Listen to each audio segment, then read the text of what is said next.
ಎಲ್ಲರಿಗೂ ನಮಸ್ಕಾರ. Welcome to my channel. ನಾನು ಮೌನೇಶ್ ವಾಲಿಕಾರ್. ಇವತ್ತಿನ ಈ ವಿಡಿಯೋದಲ್ಲಿ CESCಯಿಂದ ಒಂದು ಅಧಿಸೂಚನೆಯನ್ನು ಬಿಡುಗಡೆ ಮಾಡಿದ್ದಾರೆ. ಅದರ ಬಗ್ಗೆ ಸಂಪೂರ್ಣವಾಗಿ ಈ ವಿಡಿಯೋದಲ್ಲಿ ತಿಳಿಸಿಕೊಡ್ತೀನಿ. ಅದಕ್ಕಿಂತ ಮುಂಚೆ ಇನ್ನು ಯಾರು ನನ್ನ ಚಾನಲ್ನ ಸಬ್ಸ್ಕ್ರೈಬ್ ಮಾಡ್ಕೊಂಡಿಲ್ಲ, ದಯವಿಟ್ಟು ಸಬ್ಸ್ಕ್ರೈಬ್ ಮಾಡ್ಕೊಳ್ಳಿ.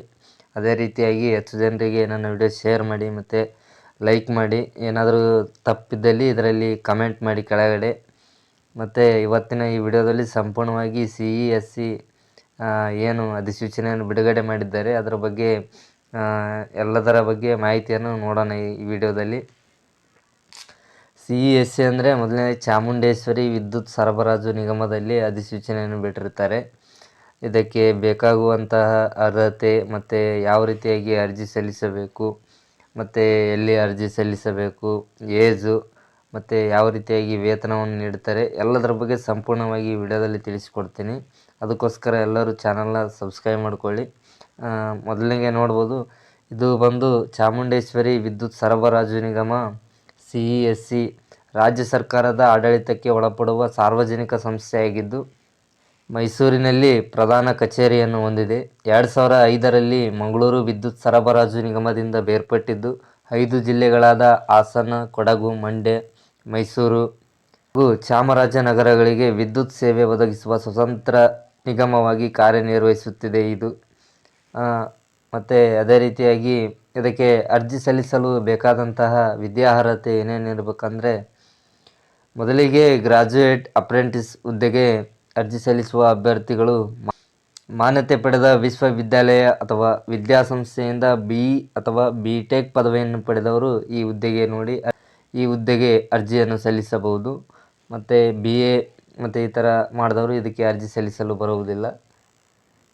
ಎರಡನೇದಾಗಿ ಟೆಕ್ನಿಷಿಯನ್ ಅಪ್ರೆಂಟಿಸ್ ಹುದ್ದೆಗೆ ಯಾವ ಅರ್ಹತೆಯನ್ನು ಹೊಂದಿರಬೇಕಂದ್ರೆ, ರಾಜ್ಯ ಅಥವಾ ಕೇಂದ್ರ ಸರ್ಕಾರದಿಂದ ಮಾನ್ಯತೆ ಪಡೆದಿರುವ ಪಾಲಿಟೆಕ್ನಿಕ್ ಕಾಲೇಜಿನಿಂದ 3 ವರ್ಷದ ಡಿಪ್ಲೊಮಾ ವಿದ್ಯಾರ್ಥಿ ಹೊಂದಿರಬೇಕಿದೆ. ಮತ್ತು ಅದೇ ರೀತಿಯಾಗಿ ನಾನ್ ಇಂಜಿನಿಯರಿಂಗ್ ಗ್ರ್ಯಾಜುಯೇಟ್ ಅಪ್ರೆಂಟಿಸ್ ಹುದ್ದೆಗೆ ಮಾನ್ಯತೆಗೊಂಡಿರುವ ವಿಶ್ವವಿದ್ಯಾಲಯ ಅಥವಾ ವಿದ್ಯಾಸಂಸ್ಥೆಯಿಂದ ಅಭ್ಯರ್ಥಿಗಳು BA, BSc, BCO ಮತ್ತು BBAಗೆ BCA ಪದವಿಯನ್ನು ಪಡೆದಿರುವವರು ಈ ಹುದ್ದೆಗೆ ಅರ್ಜಿಗಳನ್ನು ಸಲ್ಲಿಸಬಹುದು. ಮತ್ತು ಈ ಹುದ್ದೆಗೆ ಯಾವ ರೀತಿಯಾಗಿ ಆಯ್ಕೆ ಮಾಡ್ಕೋತಾರಂದರೆ, ಇದು ಮೂಲತಃವಾಗಿ ಅಪ್ರೆಂಟಿಸ್ ಹುದ್ದೆಯಾಗಿದ್ದು ಅಪ್ರೆಂಟಿಸ್ಶಿಪ್ ಟ್ರೈನಿಂಗ್ ಆನ್ಲೈನಲ್ಲಿ ಅರ್ಜಿ ಸಲ್ಲಿಸುವ ಅಭ್ಯರ್ಥಿಗಳ ಪೈಕಿ ಅರ್ಹರನ್ನು ಆರಿಸಲಿದೆ. ಅಂದರೆ ಶಾರ್ಟ್ ಲಿಸ್ಟ್ ಮಾಡ್ತಾರೆ. ಆನ್ಲೈನ್ ಅರ್ಜಿ ಸಲ್ಲಿಸುವ ಅಭ್ಯರ್ಥಿಗಳನ್ನು ಶಾರ್ಟ್ ಲಿಸ್ಟ್ ಮಾಡಿ, ಅಂದರೆ ಯಾವ ರೀತಿಯಾಗಿ ಶಾರ್ಟ್ ಲಿಸ್ಟ್ ಮಾಡ್ತಾರೆ ಅಂದರೆ, ಶೈಕ್ಷಣಿಕ ಪರೀಕ್ಷೆಯಲ್ಲಿ ಅಭ್ಯರ್ಥಿಗಳು ಗಳಿಸಿರುವಂತಹ ಅಂಕಗಳ ಆಧಾರದ ಮೇಲೆ ಶಾರ್ಟ್ ಲಿಸ್ಟ್ ಮಾಡ್ತಾರೆ. ಅದರಲ್ಲಿ ಆಯ್ಕೆಯಾಗುವ ಅಭ್ಯರ್ಥಿಗಳನ್ನು ಇದೇನು ಆನ್ಲೈನ್ ಅರ್ಜಿ ಸಲ್ಲಿಸುವ ಅಭ್ಯರ್ಥಿಗಳ ಪೈಕಿ ಅದರಲ್ಲಿ ಆಯ್ಕೆಗೊಂಡ ಅಭ್ಯರ್ಥಿಗಳು ದಾಖಲೆ ವೆರಿಫಿಕೇಷನ್ ಮಾಡಿಸ್ಕೋಬೇಕಾಗುತ್ತೆ. ಆಯ್ಕೆಗೊಂಡ ಅಭ್ಯರ್ಥಿಗಳು ದಾಖಲೆ ಪರಿಶೀಲನೆ ಮಾಡಬೇಕಾಗುತ್ತೆ. ಅದು ಎಲ್ಲಿ ಒಂದು ಅಡ್ರೆಸ್ ಕೊಟ್ಟಿದ್ದಾರೆ, ಅದು ದಾಖಲೆ ಪರಿಶೀಲನೆ ಎಲ್ಲಿ ಮಾಡ್ತಾರೆ ಅಂದರೆ, Chamundeshwari electricity supply corporation limited, corporate office number 29, Vijayanagara, 2nd stage, ಇನ್ಕಲ್, ಮೈಸೂರು. ಇಲ್ಲಿ ಅಭ್ಯರ್ಥಿಗಳಿಗೆ ಆಯ್ಕೆಯಾದಂಥ ಅಭ್ಯರ್ಥಿಗಳಿಗೆ ದಾಖಲೆ ವೆರಿಫಿಕೇಷನ್ ಮಾಡ್ತಾರೆ.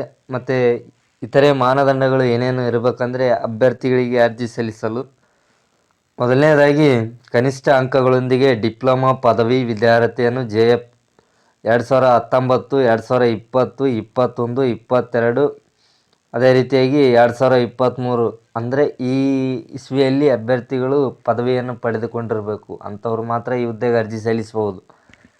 ಅಪ್ರೆಂಟಿಸ್ಶಿಪ್ ಕಾಯ್ದೆಯ 1961ರ ಅಡಿಯಲ್ಲಿ ಈಗಾಗಲೇ ಪಡೆದುಕೊಂಡವರು, ಅಂದರೆ ಈ ಮೊದಲು ಯಾವುದೇ ಅಭ್ಯರ್ಥಿಗಳು ಅಪ್ರೆಂಟಿಸ್ಶಿಪ್ ಕಾಯ್ದೆಯ ಪ್ರಕಾರ ಒಂದು ಸಾರಿ ಅಪ್ರೆಂಟಿಸ್ ಹುದ್ದೆ ಟ್ರೈನಿಂಗ್ ತಗೊಂಡವರು ಇದಕ್ಕೆ ಅರ್ಜಿ ಸಲ್ಲಿಸಲು ಬರೋದಿಲ್ಲ. ಉಳಿದಂಥ ಅಭ್ಯರ್ಥಿಗಳು ಇದಕ್ಕೆ ಅರ್ಜಿಗಳನ್ನು ಸಲ್ಲಿಸಬಹುದು. ಅಪ್ರೆಂಟಿಸ್ಶಿಪ್ ನಿಯಮಾನುಸಾರ ಅರ್ಜಿ ಸಲ್ಲಿಸುವ ಅಭ್ಯರ್ಥಿಗಳು ವಯೋಮಾನ ಕನಿಷ್ಠ 18 ವರ್ಷದಿಂದ 18 ವರ್ಷ ಪೂರೈಸಿರಬೇಕು. ಅದಕ್ಕಿಂತ ಕೆಳಗಿರುವ ಅಭ್ಯರ್ಥಿಗಳು ಅರ್ಜಿ ಸಲ್ಲಿಸಲು ಬರೋದಿಲ್ಲ. ಮತ್ತು ಇಲ್ಲಿ 18 ವರ್ಷ ಅಂತೇಳಿ ಕೊಟ್ಟಿದ್ದಾರೆ. ಮತ್ತು ಯಾವ್ಯಾವ ಹುದ್ದೆಗಳು ಇಲ್ಲಿ ಖಾಲಿ ಇದಾವಂದರೆ, ಹುದ್ದೆಗಳ ವಿವರಗಳನ್ನು ನೋಡೋದಾದರೆ, ಗ್ರ್ಯಾಜುಯೇಟ್ ಅಪ್ರೆಂಟಿಸ್ ಹುದ್ದೆಗಳಲ್ಲಿ ಯಾವ್ಯಾವ ಹುದ್ದೆಗಳಿದಾವೆ ಅಂದರೆ, ಎಲೆಕ್ಟ್ರಿಕಲ್ ಅಥವಾ ಎಲೆಕ್ಟ್ರಾನಿಕ್ಸ್ ಇಂಜಿನಿಯರಿಂಗ್ನಲ್ಲಿ 77 ಹುದ್ದೆಗಳು ಖಾಲಿ ಇದ್ದಾವೆ. ಮತ್ತು ಅದೇ ರೀತಿಯಾಗಿ ಸಿವಿಲ್ ಇಂಜಿನಿಯರಿಂಗ್ ಹುದ್ದೆಯಲ್ಲಿ 3 ಹುದ್ದೆಗಳು ಖಾಲಿ ಇದ್ದಾವೆ. ಅದೇ ರೀತಿಯಾಗಿ ಟೆಕ್ನಿಷಿಯನ್ ಅಥವಾ ಡಿಪ್ಲೊಮೊ ಅಪ್ರೆಂಟಿಸ್ ಹುದ್ದೆಗಳಲ್ಲಿ 2 ರೀತಿಯಾದಂಥ ಹುದ್ದೆಗಳಿದ್ದಾವೆ. ಅಲ್ಲಿ ಸಹಿತ ಎಲೆಕ್ಟ್ರಾನಿಕ್ಸ್ ಇಂಜಿನಿಯರಿಂಗ್ನಲ್ಲಿ 51 ಹುದ್ದೆಗಳು ಮತ್ತು ಸಿವಿಲ್ ಇಂಜಿನಿಯರಿಂಗ್ನಲ್ಲಿ 4 ಹುದ್ದೆಗಳು ಖಾಲಿ ಇದ್ದಾವೆ. ಅದೇ ರೀತಿಯಾಗಿ ನಾನ್ ಇಂಜಿನಿಯರಿಂಗ್ ಅಪ್ರೆಂಟಿಸ್ ಸಹಿತ ಹುದ್ದೆಗಳು ಇದ್ದಾವೆ. ಇಲ್ಲಿ BCom 30, BBA 10, BCA 10, ಅದೇ ರೀತಿಯಾಗಿ BA 7, BSc 8. ಮತ್ತು ಆಯ್ಕೆಯಾದಂಥ ಅಭ್ಯರ್ಥಿಗಳಿಗೆ ಯಾವ ರೀತಿಯಾಗಿ ಸ್ಟೈಪೆಂಡ್ ಕೊಡ್ತಾರೆ ಅಂದರೆ, ಟೆಕ್ನಿಷಿಯನ್ ಅಪ್ರೆಂಟಿಸ್ ಹುದ್ದೆಗಳಿಗೆ 8,000 ರೂಪಾಯಿ ಕೊಡ್ತಾರೆ. ಅಂದರೆ ಒಂದು ತಿಂಗಳಿಗೆ 8,000 ರೂಪಾಯಿ ಕೊಡ್ತಾರೆ. ಅದೇ ರೀತಿಯಾಗಿ ಗ್ರಾಜ್ಯುಯೇಟ್ ಹಾಗೂ ನಾನ್ ಇಂಜಿನಿಯರಿಂಗ್ ಅಪ್ರೆಂಟಿಸ್ಗಳಿಗೆ ತಿಂಗಳಿಗೆ 9,000 ರೂಪಾಯಿಗಳ ಸ್ಟೈಪೆಂಡನ್ನು ಕೊಡ್ತಾರೆ. ಇಲ್ಲಿ ಇಲಾಖೆ ಕಡೆಯಿಂದನೇ ಕೊಡ್ತಾರೆ. ಮತ್ತು ಈ ಅಭ್ಯರ್ಥಿಗಳಿಗೆ ದಾಖಲೆ ಪರಿಶೀಲನೆ ಯಾವ ರೀತಿಯಾಗಿ ಮಾಡ್ತಾರೆ ಅಂದರೆ, ಅಲ್ಲಿ ಮೇಲೆ ತಿಳಿಸ್ಕೊಟ್ಟಿದ್ದೀನಿ ಯಾವ ರೀತಿಯಾಗಿ ಮಾಡ್ತಾರೆ ದಾಖಲೆ ಪರಿಶೀಲನೆ ಅನ್ನೋದರ ಬಗ್ಗೆ. ಮತ್ತು ಈ ಅರ್ಜಿ ಸಲ್ಲಿಸಲು ದಾಖಲೆ ಪರಿಶೀಲನೆ ಮಾಡಲು ಸಮಯಾವಕಾಶವನ್ನು ಕೊಟ್ಟಿದ್ದಾರೆ. ಇಲ್ಲಿ ಎಷ್ಟನೇ ತಾರೀಕಿಂದ ಎಷ್ಟನೇ ತಾರೀಕುವರೆಗೂ ಈ ದಾಖಲೆ ಪರಿಶೀಲನೆ ನಡೀತಂದರೆ 31/1/2024ರಿಂದ ಫೆಬ್ರವರಿ 2, 2024ರವರೆಗೆ ಅಭ್ಯರ್ಥಿಗಳು ದಾಖಲೆ ಪರಿಶೀಲನೆಯನ್ನು ಮಾಡಿಸಿಕೊಳ್ಳಬಹುದು. ಮತ್ತು ಅದೇ ರೀತಿಯಾಗಿ ಅರ್ಜಿ ಸಲ್ಲಿಸಲು ಅಂತಿಮ ದಿನಾಂಕ ಜನವರಿ 19, 2024ರೊಳಗೆ ಅರ್ಜಿಗಳನ್ನು ಸಲ್ಲಿಸಬಹುದು. ಮತ್ತು ಅಭ್ಯರ್ಥಿಗಳು ಅರ್ಜಿ ಸಲ್ಲಿಸಲು ಎಲ್ಲಿ ಅರ್ಜಿ ಸಲ್ಲಿಸಬೇಕಂದ್ರೆ NATS.education.gov.in ನಲ್ಲಿ ಅಭ್ಯರ್ಥಿಗಳು ಅರ್ಜಿಗಳನ್ನು ಸಲ್ಲಿಸಬಹುದು. ಇದಿಷ್ಟು ಈ ವಿಡಿಯೋದಲ್ಲಿ ದಾಖಲೆ ಪರಿಶೀಲನೆ, ಸ್ಟೈಪೆಂಡು ಮತ್ತು ಅದೇ ರೀತಿಯಾದಂಥ ಇತರ ಮಾನದಂಡಗಳನ್ನು ಸಹಿತ ನೋಡಿದ್ದೀವಿ ಇಲ್ಲಿ. ಮತ್ತು ಯಾವ ರೀತಿಯಾಗಿ ಆಯ್ಕೆ ಮಾಡ್ಕೊಳ್ತಾರೆ ಅನ್ನೋದ್ರ ಬಗ್ಗೆ ತಿಳ್ಕೊಂಡ್ರಿ. ವಿದ್ಯಾರ್ಹತೆ ಎಲ್ಲದರ ಬಗ್ಗೆ ಸಂಪೂರ್ಣವಾಗಿ ಮಾಹಿತಿ ನೀಡಿದ್ದೇನೆ ಅಂದ್ಕೊಳ್ತೇನೆ. ಈ ವಿಡಿಯೋ ಇಷ್ಟ ಆಗಿದ್ದರೆ ಶೇರ್ ಮಾಡಿ, ಲೈಕ್ ಮಾಡಿ, ಕಮೆಂಟ್ ಮಾಡಿ. ಮೊದಲನೇದಾಗಿ ಸಬ್ಸ್ಕ್ರೈಬ್ ಮಾಡ್ಕೊಳ್ಳಿ ಎಲ್ಲರೂ. ಇಷ್ಟು ಹೇಳುತ್ತಾ ಈ ವಿಡಿಯೋ ಮುಗಿಸ್ತಾ ಇದ್ದೀನಿ. ಧನ್ಯವಾದಗಳು.